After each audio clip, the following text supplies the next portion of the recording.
women. Mr. Mistry is a founder of various social ventures such as Campus Varta, Women's School of Entrepreneurship for fueling entrepreneurial spirit to last miles for girls and women in Bihar. He is also a founding and advisory member of Medishala, Navastitya Foundation, and also be a part of various social organizations like Bihar Mahila Udyog Sangh, and also advisor for Legal Law, Fresh Up, and so on. Being an Indian social entrepreneur and thinker, Ranjan Mistry believes in empowering youths and women, building entrepreneurial ecosystem, paving social entrepreneurship culture. So, Ranjan sir, please take over the session. Thank you Nitish.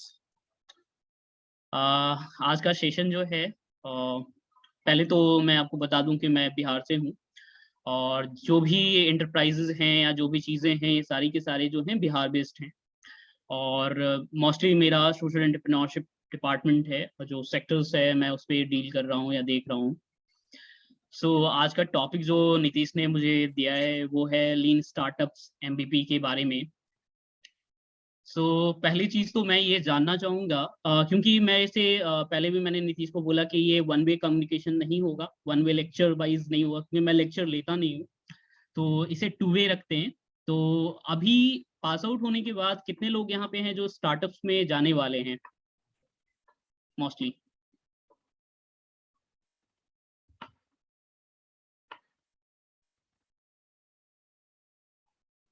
Anyone?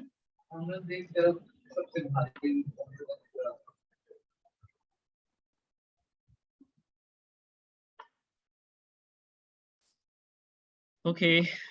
Yes, sir. Some of us are interested. Okay. तो जब हम पहली चीज बात करते हैं ना, चाहे कॉलेज में हो या इस पूरे सेशन को एज अ फ्रेंड की तरह डील करते हैं कि हम किस तरीके से स्टार्टअप्स को सोचते हैं। बेसिकली बहुत लोगों जब कोर्स कैरिकुलम चलाते हैं और चीज़ें होती हैं तो लगता है कि हम जो है उसे एक राइट अप फॉर्मेट में या फिर बहुत स्ट्रक्चर फॉर्मेट में स्टार्टअप्स को शुरू किया जाता है या सोचा जाता है। दरअसल ऐसा नहीं होता है। स्टार्टअप जो है बहुत रैंडम प्रोसेस है। जब आप कहीं से निकलते हैं, कोई चीज़ आपको बहुत दिल में लगता है और कोई चीज़ ऐसा लगता है कि नहीं इसका सॉल्यूशन हो सकता है या पॉसिबली लगता है कि हम जब तक उसके आसपास गुजरते नहीं हैं तब तक हम स्टार्टअप्स कर नहीं सकते हैं। आप कर तो लेंगे लेकिन वो बंद हो जाएगा कुछ टाइम के बाद, चाहे वो फाइनेंशियल कंस्ट्रेंट में हो या टीम के कंस्ट्रेंट में हो या बहुत सारी चीजें हैं जो सक्सेस की तरफ नहीं ले जाके वो बंद कर देता है।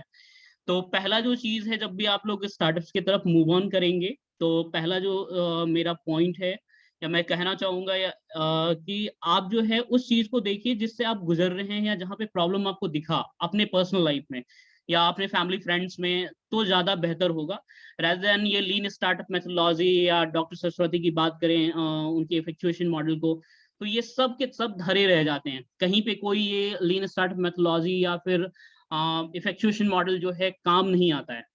काम आता है आपका वो इंस्टेंट एक्शन, कि आप इंस्टेंट एक्शन जो है कैसे ले रहे हैं और क्या चीज उस समय स्टेप्स ले रहे हैं। जैसे मान के चलते हैं कि आप जो है जब पास आउट होंगे तो आपको बहुत ज्यादा जॉब्स के ऑफर मिलेंगे और ऑफर मिलने के बाद अब दो पॉइंट है कि आप जॉब्स ले रहे हैं और या तो जॉब्स ले रहे हैं या स्टार्टअप्स की तरफ मूव ऑन कर रहे हैं। ये बहुत बड़ा डिसीजन है कि क्या हम उस पैकेज को लेना चाह रहे हैं नहीं लेना चाह रहे। अगर चले भी गए, 1.5 साल का एक्सपीरियंस इन हैंड लेके भी आए, तो वो चीज जो है क्या हम फिर उसके बाद जो है स्टार्टअप में वापस आ पाएंगे या नहीं, क्योंकि हम एक लेगेसी में घुसते हैं कि 50 लाख का 40 लाख का जो है सैलरी जो है हमें मिल रहा है और हम उस चीज को देख रहे हैं कि उस चीज को हम छोड़ के आएंगे कि नहीं। क्योंकि स्टार्टअप में मेजर हिस्सा क्या है, क्योंकि आपके पास ऐसा है कि बैंकरप्ट हो जाते हैं, मतलब स्टार्टिंग का आपके पास 20 लाख 30 लाख आप जमा करके रखे हैं या सीड फंड में आ गया, एक टाइम होता है जब पूरा बैंकरप्ट हो जाते हैं हम लोग। तो उस समय जो है ये जो आपका मोटिवेशन है कि आपने वो प्रॉब्लम झेला है और इसलिए आप उसको सॉल्यूशन में लाना चाह रहे हैं, उसका सॉल्यूशन ढूंढ रहे हैं और इम्पैक्ट करना चाह रहे हैं, तो वहां पे आपको वो काम करेगा।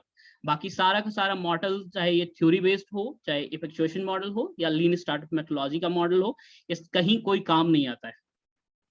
ये रियल जो ग्राउंड में है उसकी बात है। जहां से अब हम लोग शुरू करते हैं लीन स्टार्टअप मेथोडोलॉजी पे। किन्हीं का कोई सवाल है तो आप बताएं, तो फिर हम लोग आगे कंटिन्यू करते हैं।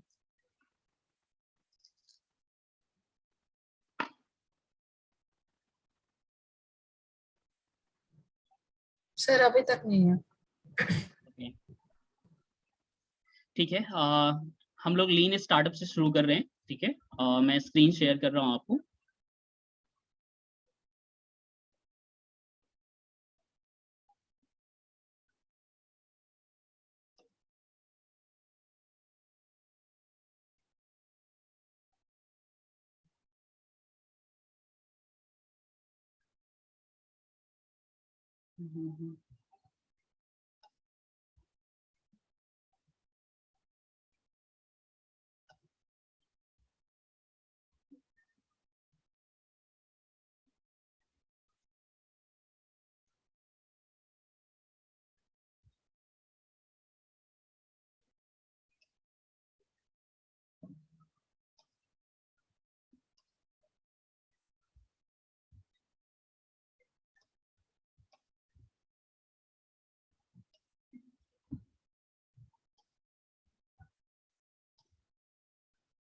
ओके,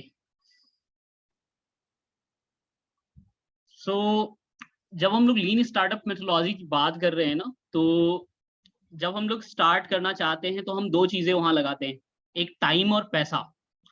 पहला चीज है समय, क्योंकि पैसा तो होता नहीं है किसी के पास, और टाइम बहुत ज्यादा है।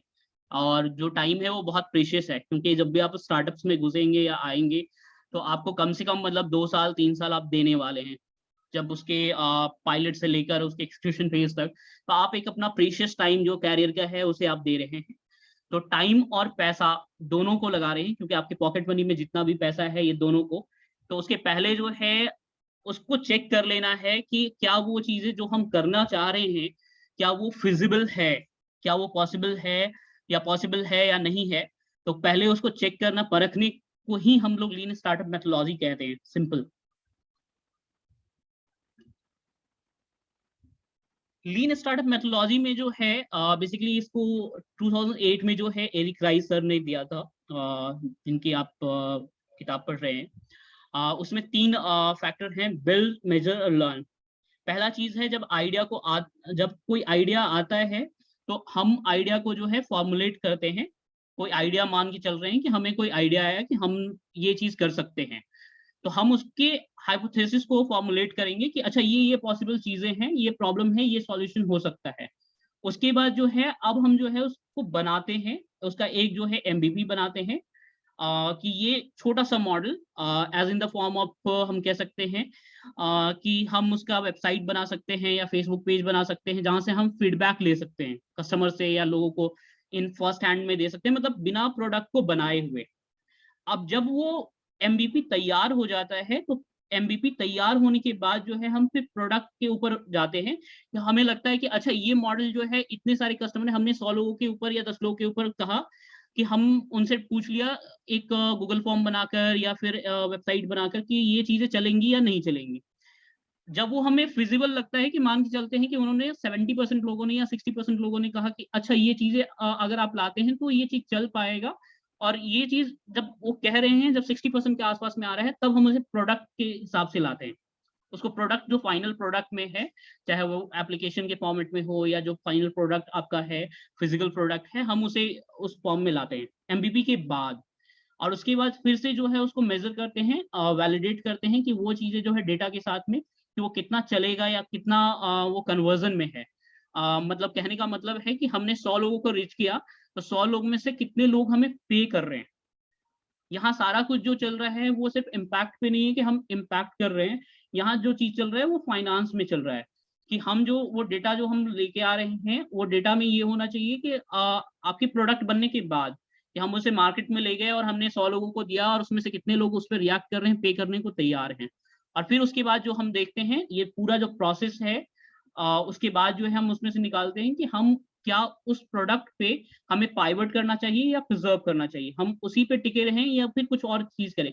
हो सकता है वेबसाइट पे ट्रैफिक ना आ रहा हो, कई लोग बोल रहे हो कि एप्लीकेशन में जाना चाहिए, कई लोग बोल रहे हैं ऐप पे नहीं करके कुछ और सर्विस को आप ऐड ऑन कीजिए, ये सर्विस नहीं चलेगा। तो ये पूरा प्रोसेस जो है इसको बिल्ड मेजर लर्न, यही बेसिकली लीन स्टार्टअप मेथोडोलॉजी है।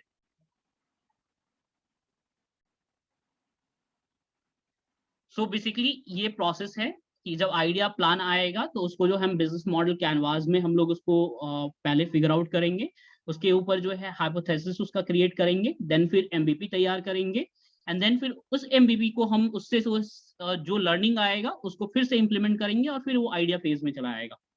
क्योंकि स्टार्टअप जो चीजें हैं, पूरा का पूरा स्टार्टअप जो है वो एक तरह से ऐसा है कि वो कभी कंप्लीट नहीं होता है, वो हमेशा आइडिया फेज में ही होता है। जब आप एक सर्विस लाते हैं और उसके साथ कुछ ऐड ऑन करते हैं तो वो भी आइडिया फेज में ही होता है और इट विल टेक टाइम। तो पहली जो चीज है, जो पहला चीज करना है लीन स्टार्टअप मेथोडोलॉजी जब आप आ रहे हैं तो उसमें पहला चीज जो है अपने आइडिया को जो है बिजनेस मॉडल कैनवास में आपको पूरा मेंशन करना होगा कि ये 9 ब्लॉक्स हैं उसके बने हुए। बेसिकली ये कुछ इस तरीके का है कि हमारे की पार्टनर, पहला जो चीज है कि कस्टमर सेगमेंट हमारा कौन सा है, कस्टमर रिलेशन, दूसरा जो है आपका वैल्यू प्रोपोजिशन क्या है, उसकी यूनिकनेस क्या है, तीसरी जो चीजें हैं चैनल क्या होगा, डिस्ट्रीब्यूशन चैनल क्या होगा उसका, या हम कैसे उसको कस्टमर तक पहुंचा रहे हैं, चौथा जो है कस्टमर के साथ रिलेशनशिप कैसे बिल्ड करेंगे, पांचवा जो है रेवेन्यू स्ट्रीम्स कैसे होगा, छठा जो है की रिसोर्सेज हमारे पास क्या क्या अवेलेबल हैं, और उसके बाद क्या एक्टिविटीज हम लोग कर रहे हैं, और हमारे पार्टनर्स कौन होंगे। ये बहुत ज्यादा इंपॉर्टेंट पार्ट है कि हम जब एमबीपी फॉर्मेट में भी ला रहे हैं तो हम उसका पार्टनर हमारे लिए वो कौन कौन लोग आएंगे, चाहे वो अगर पेमेंट गेटवे की बात कर रहे हैं कि पेमेंट गेटवे के लिए हम इस्तेमाल कर रहे हैं तो रेजर पे हम इस्तेमाल कर रहे हैं, या फिर हमें अगर सामान पहुंचाना है तो फिर हम किसी और को एक्सप्रेसवे को यूज कर रहे हैं, और कॉस्ट क्या होगा। इस सारी चीजों को जब हम इस पे फिगर आउट कर लेंगे सारी चीजें, इसमें कम से कम 5-5 पॉइंट मेंशन होने चाहिए। तो ये बिजनेस मॉडल कैनवास जब आ जाएगा तो उसके बाद जो है हम लोग जो है उस पे हाइपोथेसिस क्रिएट करेंगे। कहने का मतलब है कि जो हमने चीजें लाई हैं उसको जो है देखेंगे कि हम क्या उस चीज पे इसके तीन फैक्टर हैं, तीन रिस्क कैटेगरीज हैं। बेसिकली पहला चीज है डिजायरेबिलिटी, और दूसरी है वायबिलिटी, तीसरी है फिजिबिलिटी। अभी एग्जाम्पल के तौर पे मेरे पास अभी ये जो 3 मेरे वेंचर हैं, मैं उस पे अभी सारा का सारा एग्जाम्पल के सेट के फॉर्मेट में दूंगा। जैसे पहली चीज जो हम लोग डिजायरेबिलिटी की बात कर रहे हैं, कहने का मतलब है कि जब हम प्रपोजल बनाएंगे बिजनेस मॉडल कैनवास या जो आइडिया आएगा तो क्या वो कस्टमर को अट्रैक्ट करेगा या नहीं, क्या उनको जरूरत है या नहीं। जैसे ये कैंपस वार्ता जो वेंचर था मेरा, तो इसको हमने 2016 में जादवपुर यूनिवर्सिटी से स्टार्ट किया था। तो इसमें था क्या कि रीजनल्स में जब आप छोटे छोटे इलाकों में जाएंगे, टायर 2 टायर 3 सिटीज में, या फिर रूरल पार्ट पे जाएंगे तो स्कूल कॉलेज यूनिवर्सिटी की न्यूज नहीं मिलती है। स्पेशली अगर आप उसको कवर करना चाहेंगे तो आपको वो ढूंढेंगे तो आपको नहीं मिलेगा। तो 2016 में हमने क्या किया, इसको हमने स्टार्ट किया। तो हमने पहला चीज ये जानने की कोशिश की कि क्या इसकी जरूरत है, अगर हम ये लाते हैं तो क्या स्टूडेंट्स पे रिएक्ट करेंगे या टीचर्स पे रिएक्ट करेंगे या नहीं करेंगे। तो एक चीज जो है डिजायरेबिलिटी, कि हम जो है उसमें कितने एज ग्रुप वाले उसमें आएंगे, कितने लोग उसमें उस पर रिएक्ट करेंगे। तो इसको जो है ये पहला रिस्क फैक्टर है कि क्या वो प्रोडक्ट जो हम लेके आना चाह रहे हैं या सर्विस जो लाना चाहते हैं, क्या उसका जो है डिजायर है लोगों के बीच में, क्या उसकी जरूरत है। तो पहला फैक्टर हमारा ये है। दूसरा जो है वायबिलिटी को लेकर है कि क्या वो प्रोडक्ट जो है या सर्विस जो है वो वायबल है या नहीं है, वो जो सॉल्यूशन लेके आ रहे हैं वो कितना वायबल है। क्या जैसे मेडिशाला एक जो है हमारा रूरल के लिए है, इस हेल्थ सेक्टर में ये काम कर रही है टेलीमेडिसिन पे। तो ये जब आया था तो ये बेसिकली अपॉइंटमेंट सेगमेंट पे आया था कि ये सिर्फ अपॉइंटमेंट देंगे। बहुत सारे लोग में, जैसे बिहार में हम बात करते हैं तो सारा का सारा हमारे यहाँ टोटल 38 डिस्ट्रिक्ट हैं, 38 डिस्ट्रिक्ट में 37 डिस्ट्रिक्ट का भार जो है हमारे पटना पे है। जो हमारा स्टेट कैपिटल है। 37 डिस्ट्रिक्ट में करीबन 20 लाख लोग जो हैं वो सीधा जो है इलाज कराने के लिए पटना आते हैं, और डॉक्टर्स तक अपॉइंटमेंट लेने के लिए उनको बहुत ज्यादा दिक्कत थी।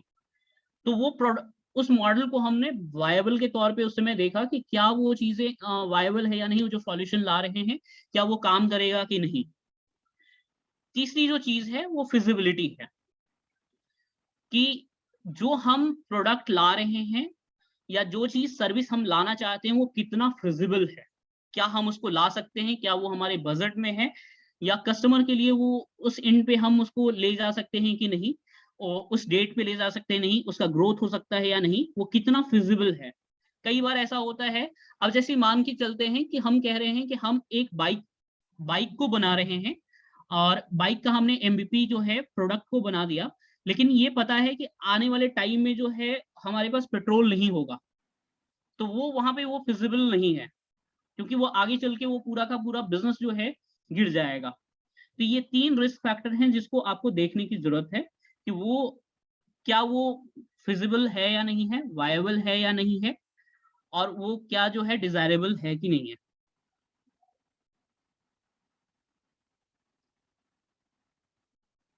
इन तीनों को करने के बाद जो है तब हम लोग जो है मिनिमम वायबल प्रोडक्ट पे आते हैं। अगर ये तीनों चीजें पॉजिटिव आ रहे हैं तो फिर हम एमबीपी पे काम करेंगे। एमबीपी जो फॉर्मेट होगा, एमबीपी का फॉर्मेट जो है बेसिकली एमबीपी जो है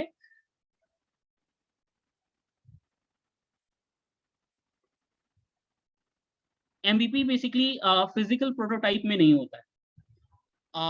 कहने का मतलब है एमबीपी बहुत तरीके से हम लोग जब शुरुआत करते हैं, जब आप इनिशियल स्टेज में आएंगे, तो एमबीपी के लिए आप या तो फेसबुक को यूज कर सकते हैं, सोशल मीडिया हैंडल्स को, गूगल फॉर्म्स को इस्तेमाल कर सकते हैं, या फिर आप जो है वेबसाइट्स को यूज कर सकते हैं, जो बहुत सिंपल मतलब मिनिमम कॉस्ट में आपका 1000 से 2000 रुपए जाएंगे, उससे ज्यादा नहीं जाएगा। और अगर वो फेल भी करता है, अगर वो नहीं चलता है, तो आपको बहुत ज्यादा लॉस नहीं है, या आपको उसमें बहुत ज्यादा मतलब टाइम नहीं जा रहा है। तो जब एमबीपी आएगा तो एमबीपी जो है उसी फॉर्मेट में आएगा, कस्टमर के फीडबैक के फॉर्मेट में। जैसे हमने कैंपस वार्ता जब शुरू किया था तो हमने फेसबुक पेज से स्टार्ट किया था। हमने लगभग इसको 6 महीने जो है सिर्फ फेसबुक से चलाया था कि क्यों क्या उसके रिस्पॉन्स हैं, स्टूडेंट कैसे रिस्पॉन्स कर रहे हैं। जब हमने मेडिशाला को स्टार्ट किया था तो मेडिशाला जो अपॉइंटमेंट लगाने का सिस्टम था वो हमारा पूरा व्हाट्सएप बेस्ड था। व्हाट्सएप पे हम ले रहे थे सारा कुछ, जो है जिनको भी जरूरत था उन अपॉइंटमेंट लगाने का डॉक्टर को, वो हम डायरेक्ट जो है मेडिशाला को पिछले लगभग 3 महीने तक हमने एमबीपी के तौर पे उसे हमने व्हाट्सएप पे ही चलाया, व्हाट्सएप एंड फेसबुक और कॉल।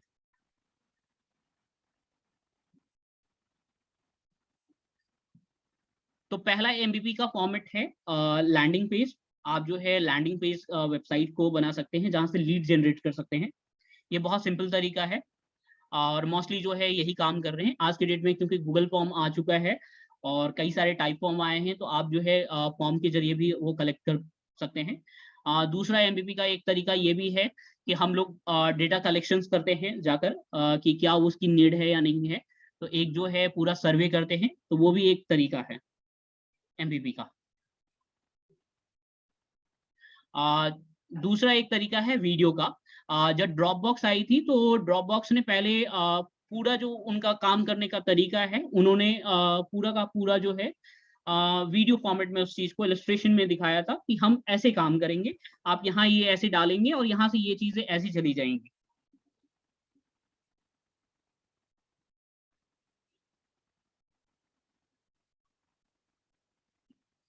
अब जब हम एमबीपी बना लेंगे, आइडिया से आने के बाद एमबीपी तक जब हम सफर तय कर लेंगे, तो उसके बाद लर्निंग आएगा कि क्या ये जो चीजें हम बनाए हैं वो उस पे हमें रहना है या हमें मूव ऑन कर जाना है। क्योंकि कई बार ऐसा होता है कि हम लोग चीजों को स्टिक कर जाते हैं कि नहीं हम तो यही करेंगे। दरअसल मोस्टली जो स्टार्टअप्स फेल हो रहे हैं, 99% जो आप स्टार्टअप्स फेल होने का कारण देखते हैं, तो उसका कारण यही है कि वो पाइवट नहीं करते हैं। इसका बेस्ट एग्जांपल अगर आप देखेंगे तो नोकिया इंडिया की सबसे पुरानी कंपनी है ग्लोबली भी, और इंडिया में उसकी बहुत पकड़ थी। शायद आप ऐसा कह लें कि नोकिया एक ऐसी कंपनी थी जो गांव-गांव में मतलब पहुंची हुई थी, लेकिन उनका पाइवट नहीं करने का रीजन ही था उनका जो पूरा का पूरा जो है खत्म हो जाना। तो जब आप स्टार्टअप्स में आते हैं या कंपनियां बनाने के लिए आते हैं, तो आपको सबसे पहला चीज है पाइवट करना, कि हम जो चीज ला रहे हैं वो सही नहीं है। ये चीज पहले दिमाग में बैठाना है कि हम जो चीज लेके आ रहे हैं वो परफेक्ट नहीं है, हमें पाइवट करने की जरूरत है। जब जहां जरूरत पड़े पाइवट करने की जरूरत है। ये सबसे इंपॉर्टेंट हिस्सा है स्टार्टअप्स में। आप पैसा कितना भी लगा दीजिए, कोई फायदा नहीं है। कई सारे आप स्टार्टअप्स देख रहे होंगे जो पिछले 1.5-2 सालों में जिन्होंने 400 करोड़ की फंडिंग उठाई और वो बंद हो गए। लेकिन कई ऐसे स्टार्टअप्स हैं जो 50 लाख में भी चला रहे हैं, लेकिन अच्छी रेवेन्यू जनरेट कर रहे हैं, मतलब करीबन 1-1.5 करोड़ का रेवेन्यू जनरेट कर रहे हैं, लेकिन वो चल रहे हैं। तो उसका रीजन ये है कि वो बहुत तेजी से पाइवट कर रहे हैं। उन्हें पता है कि मार्केट कैसे किस सेगमेंटेशन में बदल रहे हैं। पाइवट भी जो है वो बहुत तरीके के हैं। जैसे एक जूम इन पाइवट है।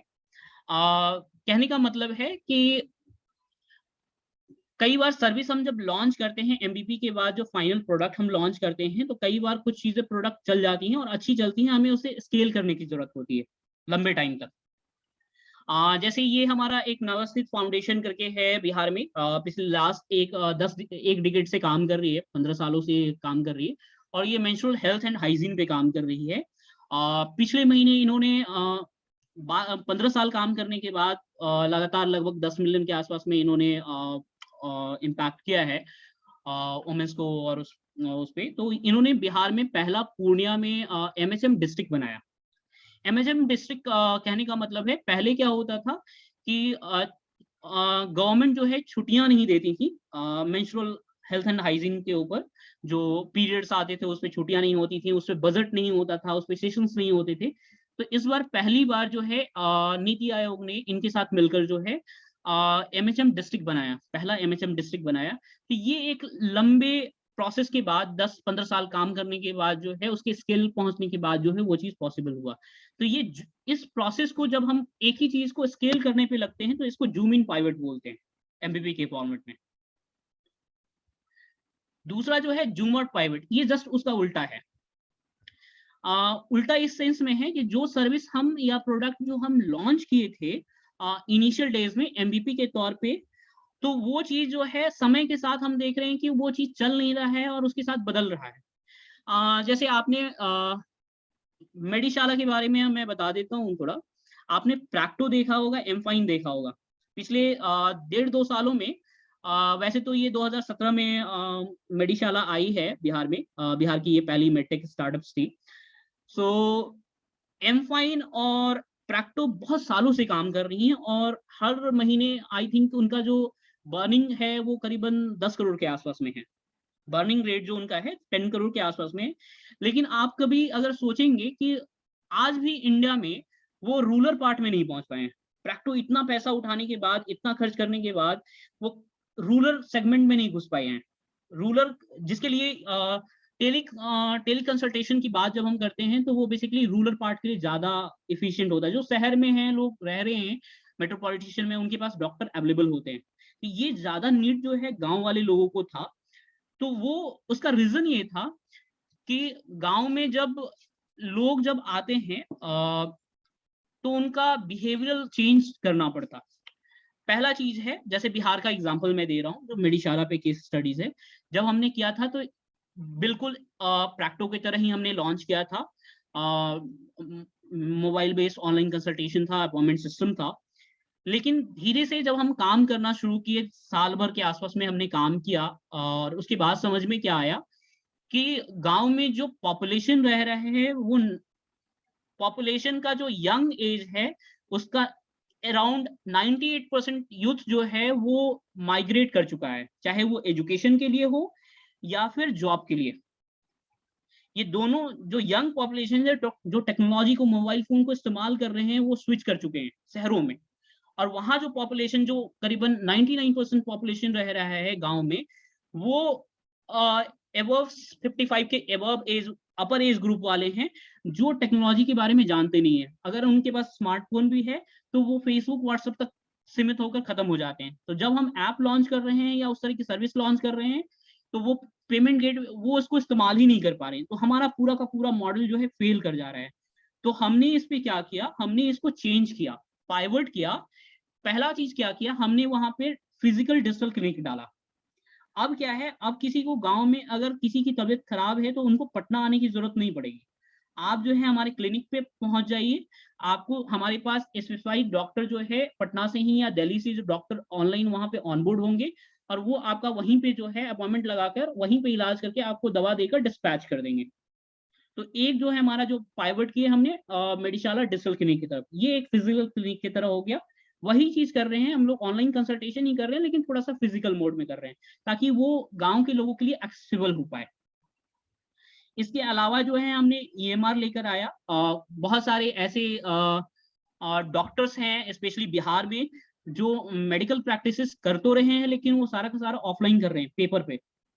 आने वाले 26 जनवरी अगले साल 26 जनवरी को प्राइम मिनिस्टर जो है एक जो है लॉन्च करने वाले हैं कि सारा का सारा जो है जो भी मेडिकल प्रैक्टिसेस हैं वो डिजिटल हो जाएगा, डिजिटल करना है।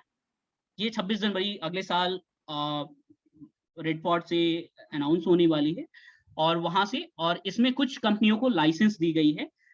तो उस कंपनी में हमारा भी नाम है, मेडिशाला का। तो ये बेसिकली पूरा का पूरा सिस्टम जो है मेडिकल प्रैक्टिस को, चाहे वो डॉक्टर का अपॉइंटमेंट सिस्टम हो या फिर पूरा उनका क्लिनिक जो है, उनका प्रिस्क्रिप्शन लिखने का तरीका जो है, वो सारा का सारा डिजिटल हो जाएगा। तो इलेक्ट्रॉनिक मेडिकल रिकॉर्ड जो है एक हमने ये पाइवोट किया। तीसरी जो चीज आई, जो जहां पे डॉक्टर्स छोटे शहरों में जो डॉक्टर के साथ चैलेंज है, डेटा ब्रीचिंग। आपने बड़ी बड़ी कंपनियों के बारे में सुना होगा कि डेटा ब्रीच हो गया, जैसे अनअकैडमी का हो गया या किसी और का हो गया। तो जब छोटे शहरों में आते हैं और हम उनको कहते हैं कि सर मेडिशाला नाम का एक पोर्टल है या प्रैक्टो नाम का एक पोर्टल है और आप जो है वहां पे ऑनबोर्ड हो जाइए, तो डॉक्टर क्या कहता है, डॉक्टर जो छोटे शहरों के जो डॉक्टर हैं वो कहते हैं कि आप तो मेरा डेटा चोरी कर लेंगे, जो मेरे पेशेंट है आप उनको ले लेंगे, तो हम आपके पास ऑनबोर्ड क्यों हो? पेशेंट तो आप दे रहे हैं लेकिन आप जो मेरा पेशेंट का डेटा है आप किसी और डॉक्टर को दे देंगे। तो इसमें बहुत सारे जो अच्छे डॉक्टर थे वो ऑनबोर्ड नहीं हो पा रहे थे। तो हमने उनको जो है एक जो है अपॉइंटमेंट विजिट सिस्टम बनाकर दिया कि अब जो है, अब आपको हमारे पोर्टल पे ऑनबोर्ड होने की जरूरत नहीं है। लगभग लगभग सारे हॉस्पिटल्स और डॉक्टर्स जो हैं अपना वेबसाइट बना के रखे हैं, और लेकिन क्या है, उनकी वेबसाइट में अपॉइंटमेंट सिस्टम नहीं है कि आप जो है अगर पटना के किसी डॉक्टर का अपॉइंटमेंट लेना चाहते हैं तो आप नहीं ले सकते हैं। तो हमने उनको एक विजिट सिस्टम दिया कि आप यहाँ साइन अप कर ले, आप कोड को यहाँ अपने वेबसाइट में इम्बेड कर दें और आप डायरेक्टली जो है अपने ही वेबसाइट पे जो है कोई भी आपका पेशेंट जो है डायरेक्ट अपॉइंटमेंट लगा सकता है। तो ये जो है जूम और पाइवट का एक मतलब एग्जाम्पल है। कस्टमर सेगमेंट ये भी एक हिस्सा है। कहने का मतलब है, कई बार ऐसा होता है कि हम लोग कहते हैं कि हम B2C में जाएंगे, और पता चलता है जब मार्केट में उतरते हैं तो पता चलता है कि B2C में सेल कर रहे थे हम 100,000 रुपए का, और B2B में हम सेल कर रहे हैं करीबन 1 लाख रुपए का महीने का। तो ये भी कस्टमर सेगमेंट का एक पाइवट करने का तरीका है। जैसे ये फ्रेश शॉप नाम का एक स्टार्टअप है, बिहार बेस्ड ही है, अभी कोलकाता में ये फंक्शन काम कर रही है। ये बेसिकली मीट सप्लाई कर रही है, नॉन वेज को। तो ये बेसिकली B2C में उतना एक्टिव नहीं है, पहले तो ये B2C में आए थे, लेकिन B2C में फिर वही चीजें हैं कि टायर 2 टायर 3 सिटीज में बिहेवियरल चेंज आपको करना पड़ेगा, क्योंकि आपको मीट या जो चिकन या नॉनवेज जो चाहिए वो सामने कटा हुआ चाहिए, सामने आपको चाहिए। आप जो है वो प्री पैक्ड नहीं लाएंगे। ये टायर 2 टायर 3 सिटीज का एक बहुत बिहेवियरल सेगमेंटेशन है। तो जब आप लेकिन वही चीज है, ये B2B में बहुत अच्छा काम कर रहा है। तो ये कस्टमर का सेगमेंट है कि आप B2C से कभी B2C से जा सकते हैं B2B में, या B2B से B2C में जा सकते हैं। अब है तीसरा जो पाइवट है, कस्टमर का नीड। कई बार ऐसा होता है कि कोई चीज हम बनाते हैं और वो कस्टमर को जरूरत नहीं होती, तो हम जो है कस्टमर को उनके नीड के हिसाब से चीजों को बदलते हैं। जैसे कहने का मतलब है, जैसे ये आप देख रहे हैं जो लोगो हमारा लगा है वुमेन स्कूल ऑफ एंटरप्रेन्योरशिप का। तो इंडिया में आपको पता है कि IIM और IIT ऐसे इंस्टीट्यूशंस हैं, EDI, जो एंटरप्रेन्योरशिप के कैरिकुलम डिजाइन करती है और डिलीवर करती है। बट जब आप टायर 2 या रूरल पार्ट पे आते हैं तो इनके जो IIM या IIT के जो मॉड्यूल हैं वो पूरे के पूरे फेल हो जाते हैं। उसका रीजन है कि हमारे यहाँ जब कस्टमर जो हैं, जैसे बिहार है तो बिहार में करीबन 5 रीजनल लैंग्वेज है, और जो गांव की औरतें हैं वो बिजनेस तो कर रही हैं। जैसे जीविका हमारे यहाँ जो BRL पे है, जीविका में लगभग 10 लाख SSG काम 10 लाख SSG है। ये इंडिया का सबसे बड़ा SSG है जीविका। हमारे यहाँ जो SSG बने हैं उसमें करीबन पर SSG पे 10 से 15 महिलाएं काम कर रही हैं, और कुछ जो है उसमें बिजनेस भी कर रही हैं। लेकिन उन्हें स्किल तो मिल जा रहा है, लेकिन जैसे ही उसको उन्हें एंटरप्रेन्योरशिप रिलेटेड कोर्स कैरिकुलम करना होता है तो वो सारे के सारे इंग्लिश में हैं। सारे उनके जो भी मॉड्यूल या जो भी चीजें लिखी गई हैं, जो IIM ने डिजाइन किया या IIT ने डिजाइन किया या स्कॉल ने डिजाइन किया या ऑक्सफोर्ड ने डिजाइन किया, वो सारे के सारे जो है इंग्लिश में हैं। तो यहाँ कस्टमर की नीड है कि उन्हें जो है वर्निकुलर लैंग्वेज में वो चीज चाहिए। और एक जो बहुत बड़ा फैक्टर जो मतलब मैं देख रहा हूँ पूरे इंडिया में जो IIM के साथ प्रॉब्लम है, जब आप सप्लाई चेन मैनेजमेंट पढ़ते हैं या कुछ भी ऑपरेशन पढ़ रहे हैं, तो आप जब चोपड़ा साहब की किताब पढ़ रहे हैं तो आज से वो 12 साल पहले लिखी गई है किताब, और पिछले 6 महीने में जो है सप्लाई चेन मैनेजमेंट बदल चुका है। और आप एग्जाम्पल US का पढ़ रहे हैं, तो आज की डेट में जो कस्टमर की नीड है, या आप एज अ स्टूडेंट भी फॉर्मेट में हम बात कर रहे हैं, तो आपको यहाँ चाहिए कि इंस्टेंट जो अभी जो इंडिया में इंडियन सिनेरियो पे जो केस स्टडीज आ रहे हैं उसके हिसाब से चीजें बन के आए, ताकि हमें समझ में आए कि अच्छा ये चीजें नहीं होती हैं, लोग ऐसे नहीं करते हैं। जैसे मैं एग्जांपल के तौर पे दे रहा हूँ, बहुत सारे IIM के बच्चे और टिस के बच्चे जो हैं जीविका को ज्वाइन करते हैं, हर स्टेट के जीविका में ज्वाइन करते हैं, और जब वो एज वहाँ पे जाते हैं तो वहाँ ब्लॉक प्रोजेक्ट मैनेजर के तौर पे BPM के तौर पे वो ज्वाइन करते हैं, तो उन्हें ये नहीं पता होता है कि गांव में किस तरह के पॉलिटिक्स चल रहे हैं। मतलब वहाँ का मुखिया क्या कर रहा है, वहाँ का सरपंच क्या कर रहा है, बाकी और क्या चीजें प्रेशर चल रहे हैं, या वीडियो के पास से क्या प्रेशर आ रहा है। तो ये जब केस स्टडीज में आपको पहले से पढ़ा हुआ मिलेगा कि अच्छा ये प्रॉब्लम आता है और इस चीज को हैंडल भी करना होगा मुझे, और किस तरीके से हैंडल करना होगा, ये भी एक इम्पॉर्टेंट हिस्सा है। जब आप अभी जैसे TVF का जो पंचायत सीरीज जो वेब सीरीज आई, बेसिकली वो उसी चीज को दर्शा रहे थे। जब TVF पे वो चीज लिखी गई थी, अर्नब व्याल जब लिख रहे थे उस चीज को, या उन लोग जब फिल्मा रहे थे, तो इसी पॉइंट को रखकर उसको दर्शाया गया था पूरा। क्योंकि रियल में क्या हो रहा है कि जो IIM के बच्चे या फिर जो भी इंस्टीट्यूशन टॉप इंस्टीट्यूशन के बच्चे जब ग्राउंड में आते हैं, गांव में घुसते हैं, तो वो जो सिनेरियो जो किताबों में पढ़े हैं उससे बहुत डिफरेंट है। एक अलग तरह का पॉलिटिक्स चल रहा है, अलग तरह का प्रेशर है, और वो सारी चीजों को हैंडल करना पड़ता है। कस्टमर का सेगमेंट नीड क्या है, किसको कैसे क्या मैनेज करना है, ये सारी चीजें देखनी पड़ती है। तो कस्टमर का नीड जो है वो उसके हिसाब से आपको पाइवट करना पड़ेगा।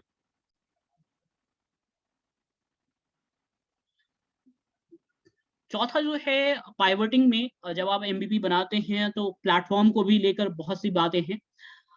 कई बार ऐसा है कि हम लोग वेबसाइट पे लॉन्च कर देते हैं, कई बार ऐसे लोग करते हैं कि डायरेक्ट ऐप ले आते हैं, लेकिन वो चीज़ ऐप पे काम नहीं कर पाता है।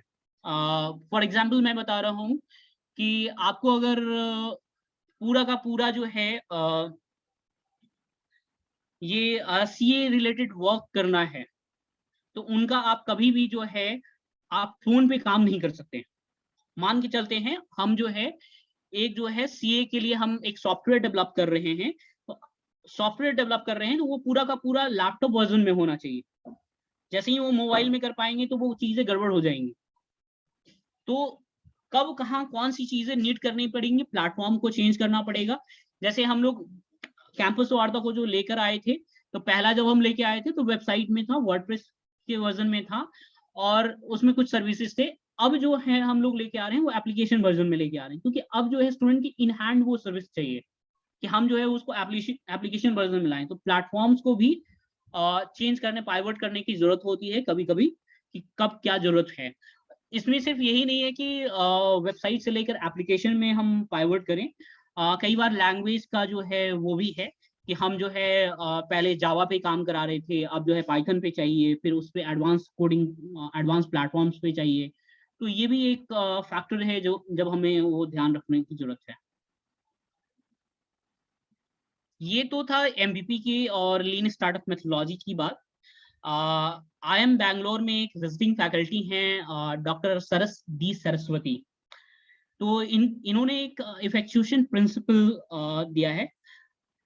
बेसिकली इसको ऐसा कह सकते हैं कि ये बहुत प्रैक्टिकल फॉर्मेट में है और स्पेशली वैसे लोगों के लिए है जो बहुत न्यू कमर आ रहे हैं। इसके 5 प्रिंसिपल है और जैसे इनका पहला प्रिंसिपल जो है बर्ड इन हैंड प्रिंसिपल है। कहने का मतलब है कि जो आपके हाथ में है या जो भी रिसोर्सेज हैं आप उसी से शुरू करें। ऐसा नहीं कि आप पहले सारी सेटअप खरीद लें और बहुत पैसा इन्वेस्ट कर दें और उसके बाद उसको स्टार्ट करें। तो जो आपके हाथ में रिसोर्सेज है, चाहे मान के चलते हैं फॉर एग्जांपल मान के चलते हैं आप अभी कॉलेज में हैं और आप एक वेंचर स्टार्ट करना चाहते हैं, मान के चलते हैं डिजिटल मार्केटिंग का एक कंपनी शुरू करना चाहते हैं। तो आपके आसपास में क्या है? पहला चीज है आपके पास एक लैपटॉप है, दूसरी चीज है आपके फ्रेंड्स हैं जो आपके टीम की तरह काम कर सकते हैं, क्योंकि आपके पास इतना बजट नहीं है कि आप टीम को हायर कर पाए। तो जो आपके पास रिसोर्सेज हैं उसी को इस्तेमाल करने के प्रोसेस को बर्ड इन हैंड प्रिंसिपल कहते हैं। ये इनका पहला प्रिंसिपल है।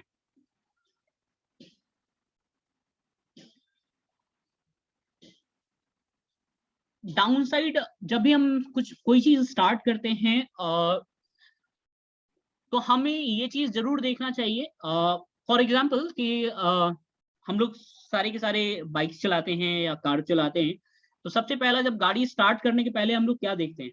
हम लोग ये देखते हैं कि ब्रेक, गाड़ी स्टार्ट करें या ना करें, हमें ये पहले देखते हैं कि ब्रेक लगेगा कि नहीं लगेगा। ये हमारा पहला नियम है कि हम पहले ब्रेक को टेस्ट करते हैं कि ब्रेक लगेगा कि नहीं लगेगा। गाड़ी कितनी स्पीड में चलेगी इससे कोई मतलब नहीं है, पहला चीज देखते हैं उसका डाउन साइड कि क्या ब्रेक लगेगा या नहीं लगेगा। तो हम पहला डाउन साइड देखते हैं कि अगर हम ये स्टार्ट कर रहे हैं तो सबसे बुरा क्या होगा। क्या हम बैंकरप्ट हो जाएंगे? क्या हमको घर से निकाल दिया जाएगा? क्या हम इसको चला ही नहीं पाएंगे या डिप्रेशन में चले जाएंगे या क्या होगा? ये कहने का मतलब है अफोर्डेबल लॉस जो है, ये दूसरा प्रिंसिपल है। जब भी आप स्टार्ट करें तो सबसे पहला चीज देखें कि आप लॉस को कितना अफोर्ड कर सकते हैं। ऐसा तो नहीं कर रहे हैं कि मतलब अब आपके घर में जो है घर में मान के चलते हैं कि किसी को मेडिकल इमरजेंसी थी और वहां पे 10 लाख की जरूरत थी और आपने पूरा का पूरा पैसा जो है उठाकर डाल दिया बिजनेस में। क्या हम उस चीज को, उस लॉस को अफोर्ड कर पाएंगे या नहीं? तो दूसरी जो चीज है वो डाउन साइड की तरफ जो है, आप डाउन साइड पार्ट ज्यादा देखें। हमें ये पता है कि हम बहुत बड़ा बिजनेस बना लेंगे या बहुत ऊपर चले जाएंगे, ये कोई मायने नहीं रखता है। सबसे पहला चीज है कि डाउन साइड आप देखें कि सबसे वर्स्ट कंडीशन में क्या होगा। तीसरी चीज जो है क्रेजी कल्ट। क्रेजी कल्ट कहने का मतलब है कि हम पार्टनरशिप कितना कर सकते हैं। हर चीज हम बना नहीं सकते हैं या हमारे पास पैसा नहीं है। फॉर एग्जाम्पल इंडिया में बहुत सारे टेक फेस्ट होते हैं और टेक फेस्ट जब होता है तो उनके पास पैसे नहीं होते। तो पैसा नहीं होता क्योंकि स्पॉन्सरशिप बहुत जगह पे उनको मिलता नहीं है, तो वो हमारे साथ पार्टनरशिप कर लेते हैं। सर हमें ब्रांडिंग चाहिए या वो चीजें चाहिए, तो वो हमारे साथ पार्टनरशिप कर लेते हैं। या बहुत सारे पार्ट पे, जैसे हम लोग वीडियो प्रोडक्शन में बात कर रहे हैं, आपको अगर डिजाइनिंग पे बात करनी है या कुछ भी बात करना है तो उस तरीके से हम लोग पार्टनरशिप कर लेते हैं। तो हम लोग तीसरा जो हिस्सा देखते हैं क्रेजी क्विल्ट प्रिंसिपल, कि हम पार्टनरशिप कितना मैक्सिमम कर सकते हैं, क्योंकि वहां पैसा बचता है। दोनों लोग जो हैं, जो भी पार्टनर्स हैं, जो भी लोग आ रहे हैं वो प्रॉफिट में है, मतलब विन विन सिचुएशन में, ना उनको लॉस है ना आपको लॉस है।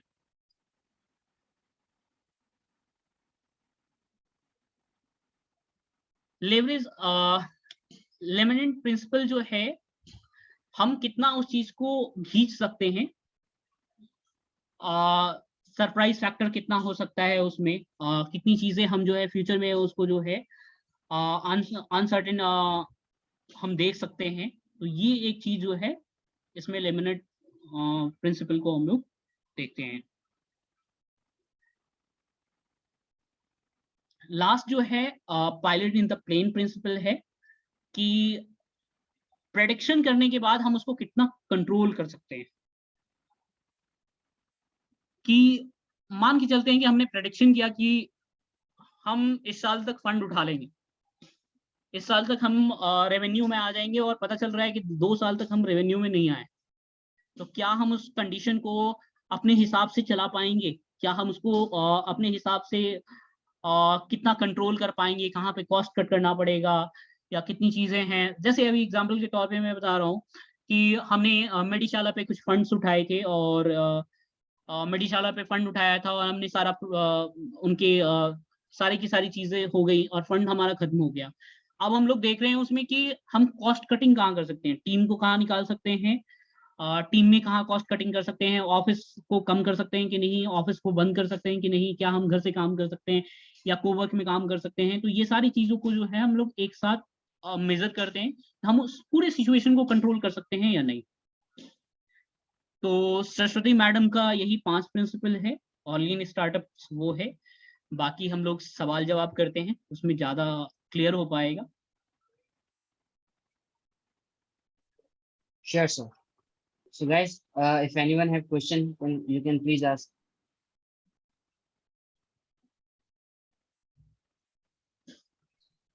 Hello, thank you sir for the great session. Sir मेरा क्वेश्चन ये है कि लाइक जैसे कि मोस्ट ऑफ द स्टार्टअप्स है, जैसे डॉक्टर पाथ लैब्स आपने मेंशन किया कि जो मेडिकल स्टार्टअप्स हैं, तो जो डॉक्टर पाथ लैब्स है वो mostly hub and spoke model पे ऑपरेट करता है।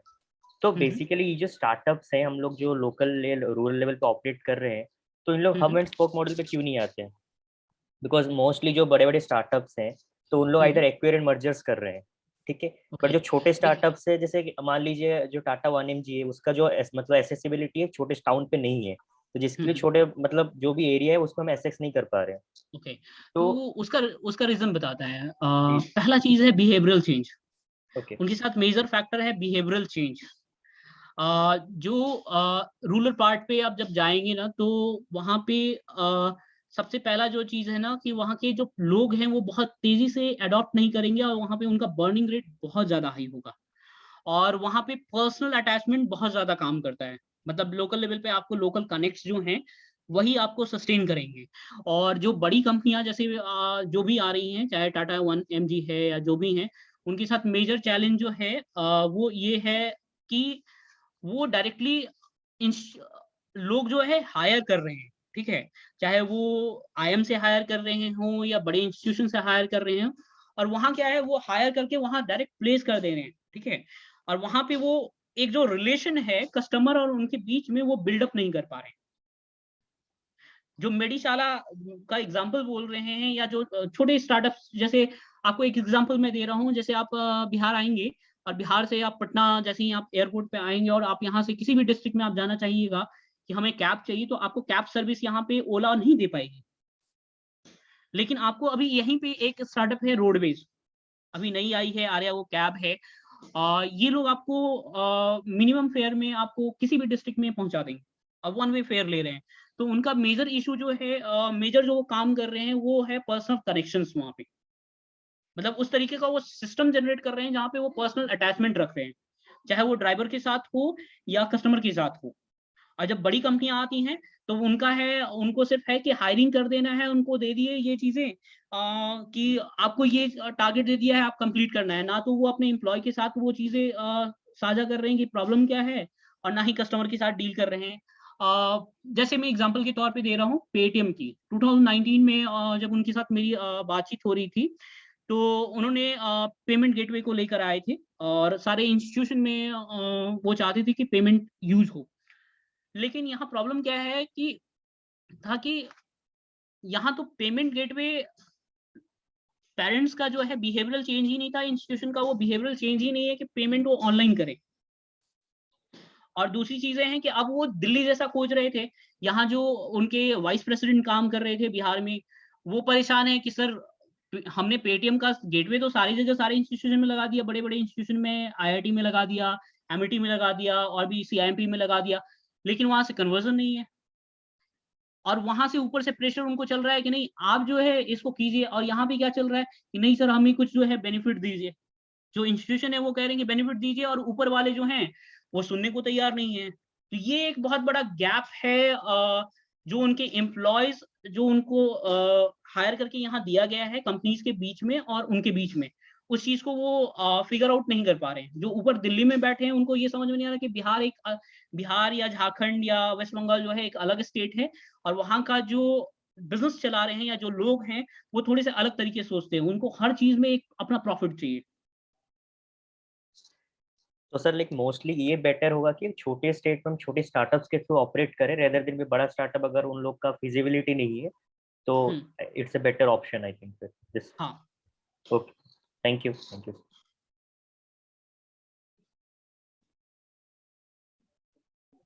Anyone have another question?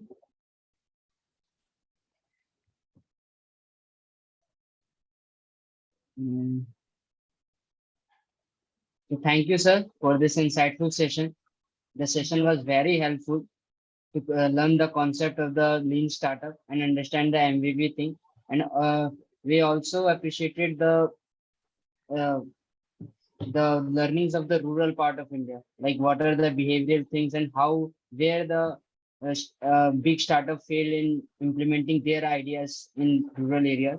And we look forward and we also learn from the rural part of India that how can as a part of I am Kashipur, how can we develop that thinking that will be useful in the rural market.